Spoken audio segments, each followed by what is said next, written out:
for Black girl nerds. Sure. Jeandra, LeBeauf, Black Girl Nerds. Good morning, ladies. You both look gorgeous, as I knew you would. Thank you for your time. Thank Uh, you. this is such a cool movie. You know, it's always a topic of discussion of hair for Black women from the beginning of time to now. Laverne, for your character, Virgie, you know, she's helping Anne along with her journey and getting her hair to what she thinks it needs to be successful.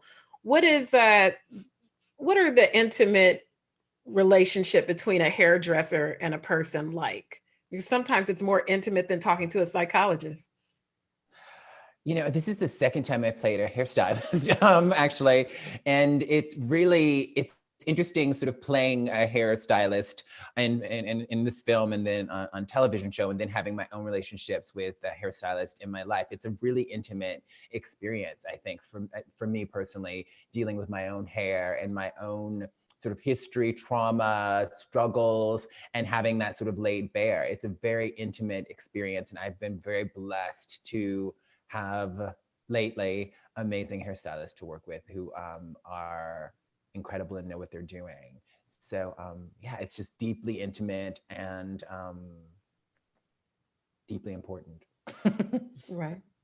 I know I've told my hairstylist things that I probably haven't told anyone else. So that relationship is critical, especially for Anne.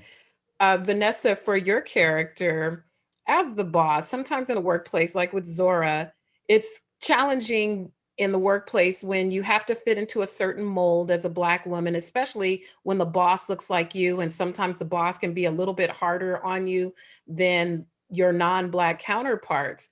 What is Zora's relationship to Anne and how that relationship unfolds as she tries to make her way and be popular and be on camera and do all these things?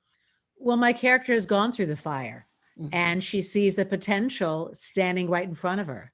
So yes, you know, you can have tough love, but it's also to help you get ahead and continue on, continue carrying the torch. And I don't think she would have paid as much attention if she didn't believe that she was capable as Anna, the protagonist that we're talking about. So and we have mentors as Black women that we've seen that have come before us that have sat us down and given us the hard talk about who to be careful of, what not to do, what to do, and giving you that kind of kick in the butt to say, now it's time to move, stop it. Now it's time to move on. And that's tough love that we get when we ask for it, but sometimes we don't ask for it. Absolutely. It's interesting that this movie is a thriller. And because I think everything about Black women's hair is thrilling, from any incarnation of it, from afros to weaves to wigs. What is this film not about, Vanessa, that you don't want people to get confused about?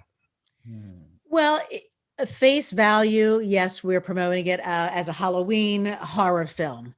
And yes, there is a genre that is started out in Japan about killer hair movies. But Justin Simien, who is our director and writer, when he first talked about the concept, he said, this is the genre, this is what I want to do with it. So I think that it's a history lesson for people that might not know about Black hair or our ancestry at all.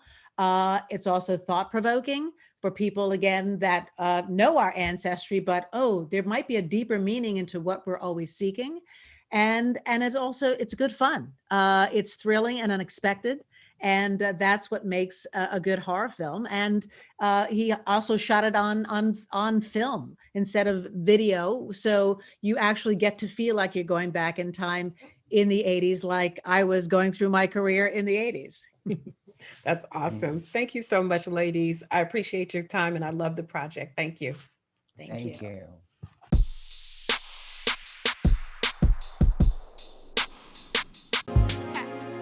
Better shake your booties for Black girl nerds. Better shake your booties for Black girl nerds.